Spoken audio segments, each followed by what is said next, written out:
अच्छा, तो आज हमारे पास कॉन्सेप्ट है टाइपस्क्रिप्ट के अंदर बेनिफिट्स ऑफ टाइपस्क्रिप्ट। ठीक है, ये हमारी इस टाइपस्क्रिप्ट की लेक्चर सीरीज का पार्ट 3 है। ठीक है, इससे पहले हमने पार्ट 1 के अंदर टाइपस्क्रिप्ट की इंट्रोडक्शन की बात की थी। ठीक है, और उसके बाद टाइपस्क्रिप्ट के फीचर्स की बात की थी हमने पार्ट 2 के अंदर। ठीक है, तो आज के पार्ट 3 के अंदर हम बात करेंगे कि टाइपस्क्रिप्ट के बेनिफिट्स क्या क्या है। ठीक है भाई, देखो जावास्क्रिप्ट के बाद ठीक है एक हमारे पास ये जो लैंग्वेज है, ठीक है, जिसका नाम टाइपस्क्रिप्ट है, ये एक बहुत ही ज्यादा उभरती हुई लैंग्वेज है। ठीक है, मतलब जिस तरह से आपको पता है कि एंगुलर का दौर है, ठीक है, रिएक्ट का दौर है, ठीक है, इस तरह से बहुत सारे फ्रेमवर्क्स हैं जिनका दौर चल रहा है।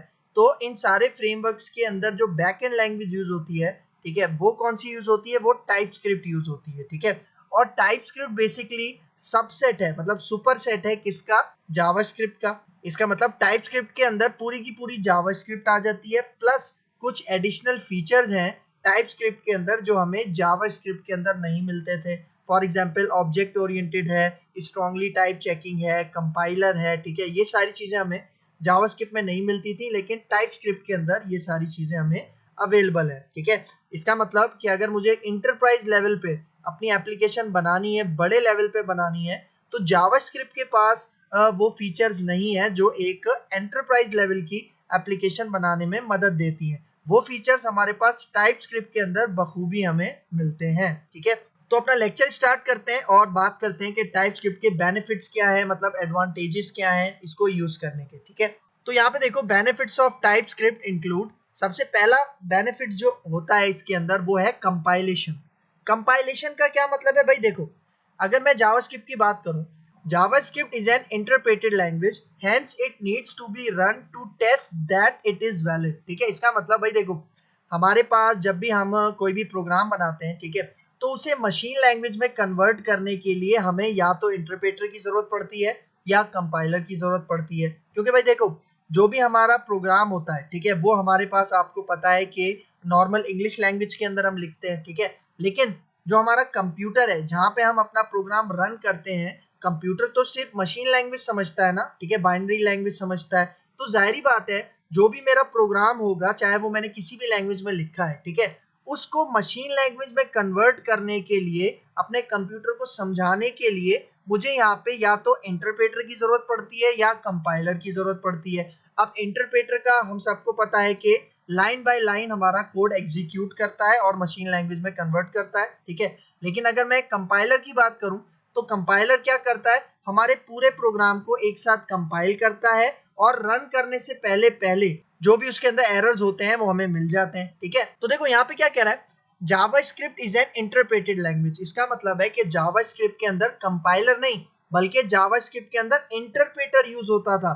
और इंटरप्रेटर का एक मसला क्या था कि भाई देखो, इंटरप्रेटर को जब भी हम यूज करते हैं, तो अगर हमारे प्रोग्राम में कोई भी एरर आता है तो वो एरर हमें रन टाइम पे मिलता है, कंपाइल टाइम पे नहीं मिलता, क्योंकि इंटरप्रेटर के केस में कंपाइल टाइम का कोई कॉन्सेप्ट नहीं होता। ठीक है, तो यही वजह है कि अगर किसी लैंग्वेज के अंदर इंटरप्रेटर है, मतलब इंटरप्रेटर को यूज किया जा रहा है, तो उसका जो एरर होता है वो हमें कहाँ पे मिलेगा? रन टाइम पे मिलेगा। ठीक है, और ये जावास्क्रिप्ट का एक ड्रॉबैक था जो कि टाइपस्क्रिप्ट के अंदर नहीं है। मतलब टाइपस्क्रिप्ट के अंदर हमारे पास इंटरप्रेटर नहीं है, टाइपस्क्रिप्ट के अंदर हमारे पास कंपाइलर है। तो देखो सेकंड पॉइंट में क्या कह रहा है, द टाइपस्क्रिप्ट ट्रांसपाइलर। अब देखो, इन्होंने अपने कंपाइलर को एक अलग से नाम दे दिया है। ठीक है, टाइपस्क्रिप्ट का जो कंपाइलर है उसको उन्होंने एक नाम दे दिया है जिसको हम कहते हैं ट्रांसपाइलर। ठीक है, मतलब ट्रांसपाइलर भी कह सकते हो, ये थोड़ा स्पेसिफिक हो जाता है कि ये टाइपस्क्रिप्ट के साथ यूज किया जाता है। ठीक है, तो देखो यहाँ पे क्या कह रहा है, the TypeScript transpiler provides the error checking feature.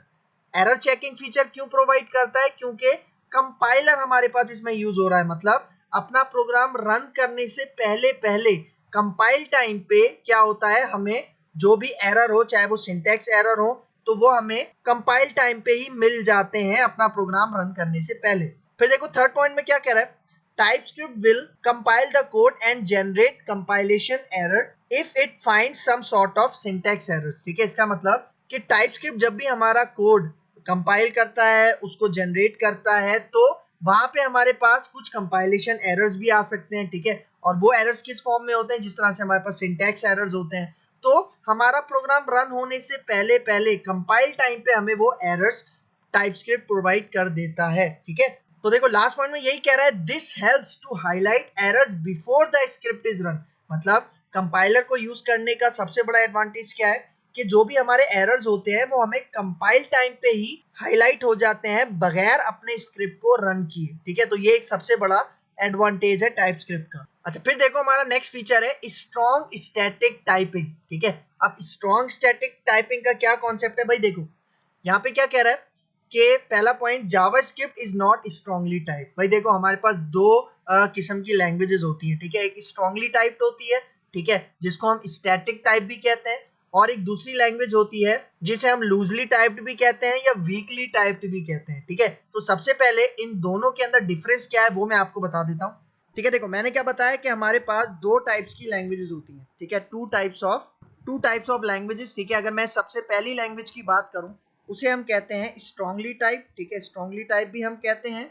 ठीक है, और इसको हम स्टैटिक टाइप भी कह सकते हैं। ठीक है, मतलब इसके दो नाम है, स्ट्रांगली टाइप लैंग्वेज भी आप कहते हो, स्टैटिक टाइप भी आप लैंग्वेज कहते हो। फिर दूसरी हमारे पास आती है जिसको हम कहते हैं लूजली टाइप, और उसको कुछ लोग वीक टाइप भी कहते हैं। ठीक है, वीक टाइप लैंग्वेज भी कहते हैं। ठीक है, तो देखो अगर मैं आपको ये बताऊं कि स्ट्रांगली टाइप जो लैंग्वेज होती है उसके अंदर कौन कौन सी लैंग्वेज आ जाती हैं, तो उसके अंदर आ जाती है आपके पास ये सी शार्प आ जाती है। ठीक है, इसी तरह अगर मैं सी शार्प से पहले चला जाऊं तो आपके पास सी हो गया, ठीक है, सी प्लस प्लस हो गया, ठीक है, सी शार्प, फिर ये जावा एक्सेट्रा, और बहुत सारी लैंग्वेजेस हैं जो आपके पास स्ट्रांगली टाइप में आती हैं। ठीक है, लेकिन अगर मैं बात करूं लूजली टाइप या वीकली टाइप में, तो इसके अंदर हमारे पास कौन सी लैंग्वेजेस आ जाती हैं, इसके अंदर हमारे पास जिस तरह से देखो जावास्क्रिप्ट आ जाती है, ठीक है, और पीएचपी आ जाती है, और भी बहुत सारी लैंग्वेजेस हैं जो हमारे पास लूजली टाइप के अंदर आती है। ठीक है, तो देखो अक्सर स्टूडेंट्स को स्ट्रांगली टाइप और लूजली टाइप का नहीं पता होता। ठीक है, मतलब स्टैटिक टाइप और वीक टाइप का कॉन्सेप्ट स्टूडेंट्स को नहीं पता होता, इसलिए उनको टाइपस्क्रिप्ट को समझने में थोड़ी सी दिक्कत पेश आती है। ठीक है, तो यहाँ पे देखो स्ट्रांगली टाइप के अंदर क्या होता है भाई, देखो स्ट्रांगली टाइप लैंग्वेजेस के अंदर जब भी आप वेरिएबल डिक्लेयर करते हो तो आपको उसकी डेटा टाइप लाजमी डिफाइन करनी पड़ती है। ठीक है, फॉर एग्जांपल मैं यहाँ पे एक वेरिएबल बनाता हूँ इंटीजर टाइप का, ठीक है, और इसका मैं नाम रखता हूँ num1, और इसके अंदर मैं वैल्यू स्टोर करता हूँ 20। ठीक है, तो देखो जब भी आप इस तरह से वेरिएबल डिक्लेयर करते हो तो इसका मतलब ये स्ट्रांगली टाइप लैंग्वेज है, स्टैटिक टाइप लैंग्वेज है। ठीक है, क्योंकि सी हो, सी प्लस प्लस हो, सी शार्प हो, जावा हो, उन सब के अंदर हम इसी तरह से वेरिएबल डिक्लेयर करते हैं। इसका मतलब हम यहाँ पे डेटा टाइप स्पेसिफाई करते हैं, लाजमी करते हैं। ठीक है, अब देखो अगर मैंने num1 की डेटा टाइप स्पेसिफाई कर दी कि भाई ये इंटीजर है, तो इसका मतलब मुझे लाजमी अब इसके अंदर कोई नंबर ही स्टोर करना है। मतलब अगर मैं यहाँ पे इस तरह से कोई स्ट्रिंग पास करने की कोशिश करूंगा तो हमें कंपाइल टाइम एरर देगा।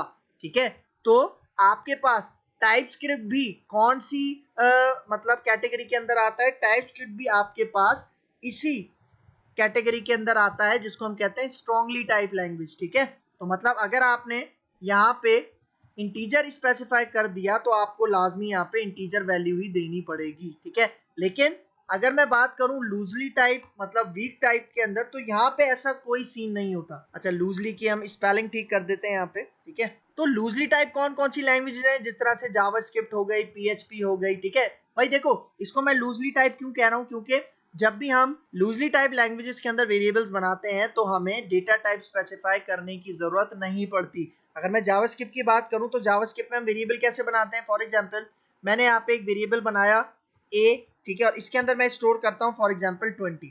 अब देखो ये जो मैंने वेरिएबल बनाया जिसका मैंने नाम रखा है a, मैंने यहाँ पे कहीं भी डेटा टाइप स्पेसिफाई नहीं की। इसका मतलब है कि इस a वेरिएबल के अंदर मैं किसी भी डेटा टाइप का डेटा स्टोर कर सकता था।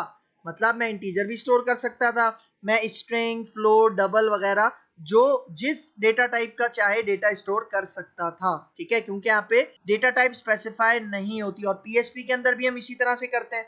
ठीक है, हम वॉर की जगह क्या स्पेसिफाई करते हैं, डॉलर का साइन स्पेसिफाई करते हैं, लेकिन डेटा टाइप स्पेसिफाई नहीं करते। ठीक है, तो ये कॉन्सेप्ट आपका क्लियर होना चाहिए कि क्यों टाइपस्क्रिप्ट को स्ट्रांगली टाइप या स्टैटिक टाइप कहा जाता है। ठीक है, फिर यहाँ पे देखो इसका नेक्स्ट पॉइंट, यहाँ पे क्या कह रहा है, जावास्क्रिप्ट इज लूजली टाइप और वीकली टाइप लैंग्वेज। ठीक है, वही बात कि जावास्क्रिप्ट के अंदर जब भी हम वेरिएबल्स वगैरह बनाते हैं तो हम वहां पे डेटा टाइप स्पेसिफाई नहीं करते। ठीक है, मतलब जावास्क्रिप्ट में क्या होता है कि जिस टाइप की वैल्यू होती है वो वेरिएबल उसी डेटा टाइप का बन जाता है, ठीक है। लेकिन स्ट्रांगली टाइप लैंग्वेजेस में क्या होता है, हमें डेटा टाइप डिफाइन करनी पड़ती है, ठीक है। लेकिन भाई देखो, टाइपस्क्रिप्ट आपके पास दोनों चीजों को फॉलो करता है। मतलब टाइपस्क्रिप्ट आपके पास समझ लो कि लूजली टाइप लैंग्वेज भी है और स्ट्रांगली टाइप लैंग्वेज भी है। इसका मतलब भाई देखो, जब भी हम अगर टाइपस्क्रिप्ट के अंदर वॉर को यूज करके वेरिएबल बनाएंगे और डेटा टाइप स्पेसिफाई नहीं करेंगे तो वो लूजली टाइप्ड लैंग्वेज हो जाएगी। लेकिन अगर मैं वेरिएबल बनाते वक्त टाइपस्क्रिप्ट के अंदर डेटा टाइप स्पेसिफाई कर दूं तो इससे क्या होगा कि वो हमारे पास स्ट्रांगली टाइप लैंग्वेज बन जाएगी। इसका मतलब ये जो स्ट्रांग टाइपिंग, मतलब स्ट्रांग स्टैटिक टाइपिंग का जो कॉन्सेप्ट है टाइपस्क्रिप्ट के अंदर, वो ऑप्शनल है। मतलब अगर आप यूज करना चाहो तो कर सकते हो, लेकिन अगर आप जावास्क्रिप्ट की तरह कोडिंग करना चाह रहे हो, मतलब लूजली टाइप या वीकली टाइप में कोडिंग करना चाह रहे हो, तो वो भी आप कर सकते हो, कोई मना नहीं है। फिर देखो थर्ड पॉइंट, अब देखो थर्ड पॉइंट में वही बात बता रहा है जो अभी मैंने आपको बताया। यहाँ पे क्या कह रहा है, TypeScript comes with an optional static typing. वही बात आ गई कि भाई ये जो आप अपने वेरिएबल को स्ट्रांगली टाइप बनाओगे ये ऑप्शनल है, ये कंपलसरी नहीं है, ये आपके ऊपर डिपेंड करता है कि आप टाइपस्क्रिप्ट को as a loosely type use करना चाह रहे हो या स्ट्रांगली टाइप यूज करना चाह रहे हो, ये आपके ऊपर डिपेंड करता है। तो देखो यहाँ पे यही कह रहा है, TypeScript comes with an optional static typing and type inference system through the TLS TypeScript language service. भाई देखो, अभी तक हमने टाइपस्क्रिप्ट के अंदर टाइपस्क्रिप्ट के कंपोनेंट्स की बात नहीं की। देखो टाइपस्क्रिप्ट के अंदर एक कंपोनेंट होता है, मतलब एक लेयर होती है जिसका नाम है टीएलएस, जिसकी फुल फॉर्म क्या है, टाइपस्क्रिप्ट लैंग्वेज सर्विस। मतलब ये जो आपको ऑप्शनल स्टैटिक टाइपिंग का फीचर, मतलब ये जो आपको ऑप्शनल स्टैटिक टाइपिंग का ये जो फीचर है, ये आपको कौन प्रोवाइड करके देता है, ये आपको टीएलएस प्रोवाइड करके देता है, जो कि एक कंपोनेंट है, एक लेयर है किसकी, टाइपस्क्रिप्ट की। और टीएलएस की फुल फॉर्म क्या है, टाइपस्क्रिप्ट लैंग्वेज सर्विस, ठीक है। फिर देखो next point, the type of a variable declared with no type may be inferred by the TLS based on its value, ठीक है। इसका मतलब भाई देखो, अगर आपने कोई वेरिएबल बनाया और उसकी डेटा टाइप स्पेसिफाई नहीं की, इसका मतलब आप भाई जावास्क्रिप्ट का कॉन्सेप्ट यूज कर रहे हो, तो वहां पे जो टीएलएस है वो क्या करता है कि ऑटोमेटिकली इसकी डेटा टाइप को सेट कर देता है, डिफाइन कर देता है, ठीक है। ठीक है, तो एक इसका ये बेनिफिट है। फिर आगे चलते हैं। अच्छा अब देखो, टाइपस्क्रिप्ट के अंदर एक बहुत ही ज्यादा यूजफुल कॉन्सेप्ट है जिसको हम कहते हैं डिक्लेरेशन फाइल्स। मतलब टाइपस्क्रिप्ट के अंदर हम डिक्लेरेशन फाइल्स बना सकते हैं, ठीक है। अब ये डिक्लेरेशन फाइल्स का क्या कॉन्सेप्ट है देखो, तो देखो यहाँ पे क्या कह रहा है, the concept of declaration files is analogous to the concept of header files found in C++, ठीक है। भाई देखो, अगर किसी ने सी लैंग्वेज या C++ प्रोग्रामिंग लैंग्वेज पहले से पढ़ी हुई है तो उसको एक हेडर फाइल्स का कॉन्सेप्ट के बारे में पता होगा। मतलब C या C++ में हेडर फाइल्स का एक कॉन्सेप्ट होता है, ठीक है। ठीक है, जिस तरह से C या C++ में हम वहां पे एक हेडर फाइल यूज करते हैं जिसको हम कहते हैं स्टैंडर्ड इनपुट आउटपुट, जिसको हम शॉर्ट में लिखते हैं stdio.h, ठीक है। तो हम उसको क्या कहते हैं, हेडर फाइल्स कहते हैं, ठीक है। मतलब हेडर फाइल्स के अंदर हमारे पास कुछ फंक्शन मौजूद होते हैं, कुछ कोड मौजूद होता है जो हम अपने प्रोग्राम्स के अंदर यूज करते हैं। मतलब हेडर फाइल्स को हम लाइब्रेरी भी कह सकते हैं, नेम स्पेसेस भी कहकर हम इसको समझ सकते हैं। तो देखो टाइपस्क्रिप्ट के अंदर सेम वही हेडर फाइल्स का जो कॉन्सेप्ट है वही हमें डिक्लेरेशन फाइल्स की सूरत में मिलता है। देखो यहाँ पे एनालॉगस का क्या मतलब है, एनालॉगस का मतलब है सेम। मतलब टाइपस्क्रिप्ट के अंदर जो डिक्लेरेशन फाइल्स का कॉन्सेप्ट है वो सेम वैसा ही है जिस तरह हेडर फाइल्स का कॉन्सेप्ट था C या C++ के अंदर, ठीक है। इसका मतलब डिक्लेरेशन फाइल्स के अंदर भी हम क्या कर सकते हैं, अपने टाइपस्क्रिप्ट के अंदर, मतलब प्रोग्राम के अंदर डिक्लेरेशन फाइल्स को हम ऐड करवा सकते हैं, उसके अंदर जितने भी चीजें हैं उसको हम अपने प्रोग्राम के अंदर यूज कर सकते हैं, ठीक है। फिर देखो second point, when a TypeScript script gets compiled, मतलब जब भी हम टाइपस्क्रिप्ट का कोई प्रोग्राम बनाते हैं और उसकी स्क्रिप्ट को जब हम कंपाइल करते हैं, there is an option to generate a declaration file with the extension .d.ts। इसका मतलब भाई देखो, जब भी हम अपने टाइपस्क्रिप्ट का कोड, टाइपस्क्रिप्ट का जो स्क्रिप्ट होता है, जब भी हम उसे कंपाइल करते हैं तो हमारे पास एक ऑप्शन होता है कि हम उसकी डिक्लेरेशन फाइल भी जनरेट कर सकते हैं फॉर रीयूजिंग पर्पस। मतलब आगे जाके अगर उसी कोड को मैं रीयूज करना चाह रहा हूँ तो हम उसकी डिक्लेरेशन फाइल बना सकते हैं, ठीक है। तो यहाँ पे देखो डिक्लेरेशन फाइल की एक्सटेंशन क्या होती है, .d.ts, क्योंकि जो ये डिक्लेरेशन फाइल होती है वो भी बेसिकली टाइपस्क्रिप्ट की ही एक फाइल होती है। इसको आप एज अ हेडर फाइल समझ सकते हो अगर आपने सी या सी प्लस प्लस लैंग्वेज पढ़ी हुई है, ठीक है। तो देखो यहाँ पे यही कह रहा है that functions as an interface to the components in the compiled JavaScript. इसका मतलब भाई देखो आपने टाइपस्क्रिप्ट में कोई कोड रखा है, ठीक है, उसकी आपने डेफिनेशन मतलब ये डिक्लेरेशन फाइल बना ली है, ठीक है, तो आप क्या कर सकते हो, आप उसे अपने दूसरे टाइपस्क्रिप्ट की फाइल्स के अंदर मतलब उसके अंदर जो भी कंपोनेंट्स हैं उसको आप यूज कर सकते हो अपने टाइपस्क्रिप्ट के प्रोग्राम को। और याद रहे टाइपस्क्रिप्ट की फाइल लाजमी कंपाइल होती है मतलब कन्वर्ट होती है किसके अंदर, जावास्क्रिप्ट के अंदर, क्योंकि मैंने आपको बताया था कि जो हमारा ब्राउजर होता है वो जावास्क्रिप्ट को समझता है, टाइपस्क्रिप्ट को डायरेक्टली नहीं समझता, इसलिए हमें अपने टाइपस्क्रिप्ट के कोड को जावास्क्रिप्ट में कन्वर्ट करना पड़ता है। फिर देखो लास्ट पॉइंट में क्या कह रहा है, the declaration files with .d.ts extension provide intelligence for types, function calls and variable support for JavaScript libraries like jQuery, MooTools etcetera.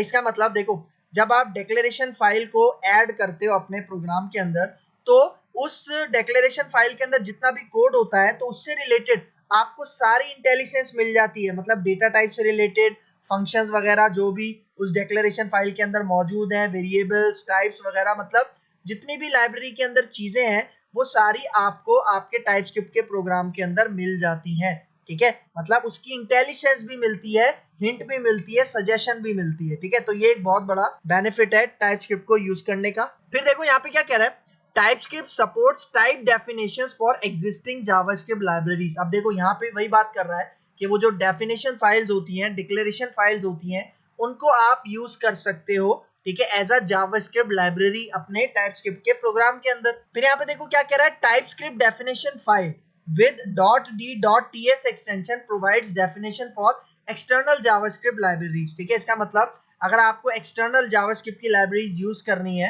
तो आप क्या कर सकते हो, उसकी टाइपस्क्रिप्ट डेफिनेशन फाइल बना के उसको अपने प्रोग्राम के अंदर यूज कर सकते हो।